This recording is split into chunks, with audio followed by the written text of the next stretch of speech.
You hear about the global energy transition all the time, right? Well, it's not just some buzzword. It's probably the single biggest, most complicated industrial shift humanity has ever attempted. It's a story that's literally unfolding as we speak, and it's full of mind-blowing new tech, unbelievable amounts of money, and, well, some pretty tough economic realities. So in this explainer, we're going to get right into that story. We'll look at the incredible new tools we have, the financial engines that are trying to make it all happen, and the hard market truths we have to face on the road to a clean energy future. All right, so here's our game plan. First, we're going to explore the incredible collection of technologies in our new energy toolkit. Then, we're going to follow the money and see how these gigantic multi-billion-dollar projects actually get paid for.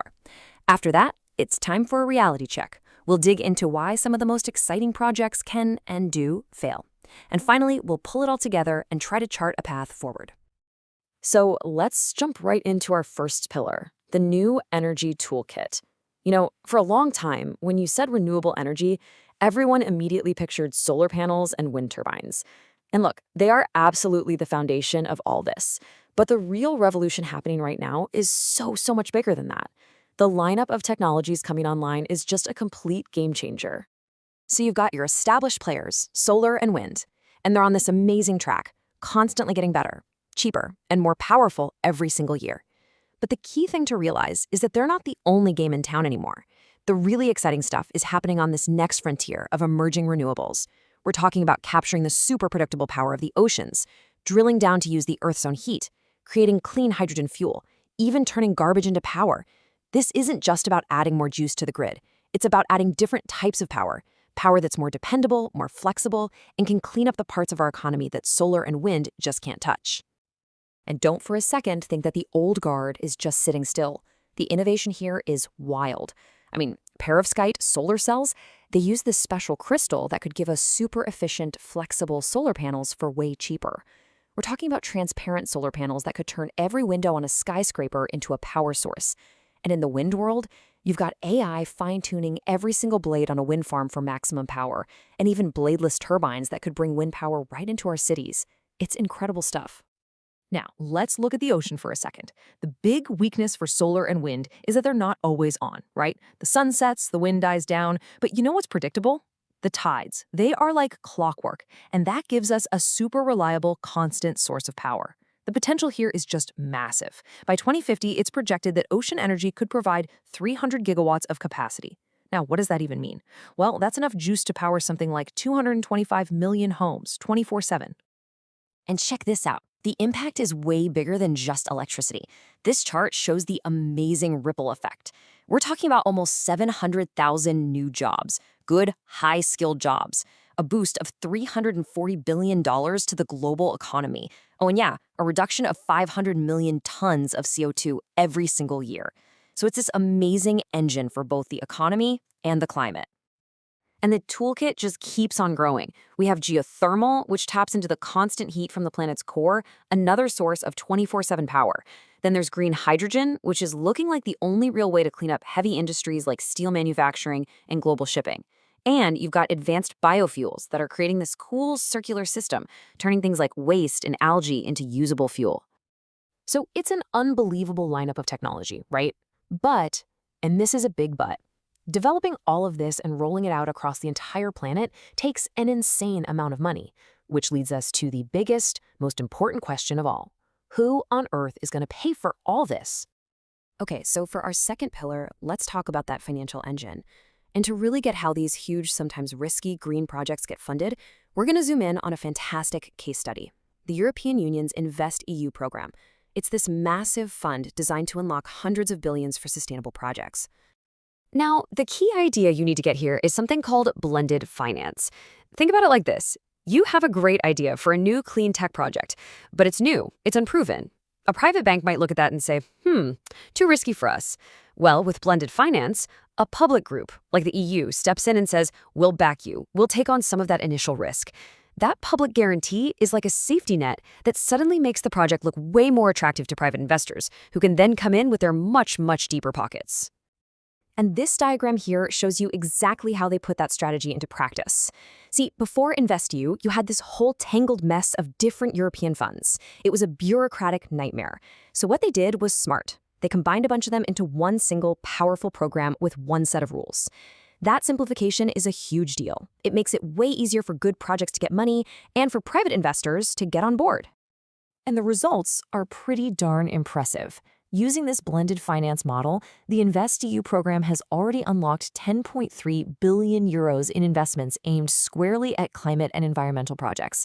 And that's not just for a few wind farms. This money is flowing into everything from modernizing the grid to funding research on the next big breakthrough. Now, here's where it gets really interesting. This slide shows that the program didn't just meet its goals, it totally blew them out of the water. They were aiming for 30% of the money to go to green projects. But look at where they landed, 53%.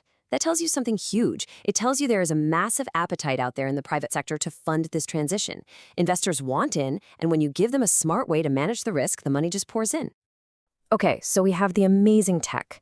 We have these clever financial systems pouring billions into it. Problem solved, right? The future is here? Well, not so fast. That leads us to a much more difficult question. Is all that cash, even when it's perfectly structured, actually a guarantee of success? And this brings us to Pillar 3, the economic reality check. This is where the ambition and the hype meet the cold, hard numbers of the energy market. Because it doesn't matter how cool your technology is or how much funding you have. At the end of the day, your project has to actually make economic sense. And this is where some really promising ideas can hit a wall, hard. Let's go back to green hydrogen for a perfect example. We know it's a climate hero, but just look at the cost. Right now, to make it with renewables, it's going to cost you somewhere between 3 and 8 euros a kilogram. Now compare that to what's called gray hydrogen. It's made from natural gas, and it's dirty, pumping CO2 into the air. But it's cheap, like 1 to 2 euros cheap. That huge price difference is one of the biggest economic mountains that clean tech has to climb. And to see what happens when those costs just get out of control, we need to talk about a recent, very public failure. The NuScale small modular nuclear reactor project in the US. These things were hyped as the future of nuclear, cheaper, safer, faster. But as one physicist put it, the project's failure wasn't a surprise at all. The red flags, the financial warning signs, they've been obvious for years. And this timeline just lays it all out, and it is painful to look at. In 2015, the price tag was $3 billion. Okay, by 2018, it was up to $4.2 billion. 2 years later, $6.1 billion, and by 2023, the final estimate was a jaw-dropping $9.3 billion. The cost literally tripled in 8 years. It just became completely and totally unsustainable, and they had to pull the plug. But here's the real killer. Let's say they had built it, even at that crazy high price. The electricity it would have made would have been way too expensive to sell. Look at the numbers. Power from a new nuclear plant costs between $141 and $221 per megawatt hour. Now look at the competition. A new solar farm with battery storage can make power for as little as $46. So it wasn't just that the project was over budget, it was that its final product was already obsolete. The economics just weren't there. So after all that, where do we stand? Let's try to synthesize a path forward. We've seen the amazing possibilities in our new energy toolkit. We've seen how powerful smart financing can be. And we've seen the harsh economic lessons from projects like NuScale. The future, it seems, is all about finding that perfect balance between what's possible, what's fundable, and what's actually practical. And the challenges are very real. The limits of energy storage, that's exactly why we need reliable sources like ocean power. Those high initial investment costs, that's what killed NuScale, and it's what things like blended finance are trying to solve. We also have to completely upgrade our ancient power grids. We have to figure out where we're going to get all the rare materials we need. And we need governments to set clear, consistent rules of the road. But, and this is a huge but, for every single one of those challenges, there's an equally immense opportunity. Breakthroughs in battery tech could totally solve the storage issue. Using AI to build smarter, decentralized grids could make them more resilient and efficient. Creating a real circular economy, where we recycle everything from wind turbines to solar panels, can solve our material shortages. And if we work together globally on R&D, we can make all of this happen so much faster.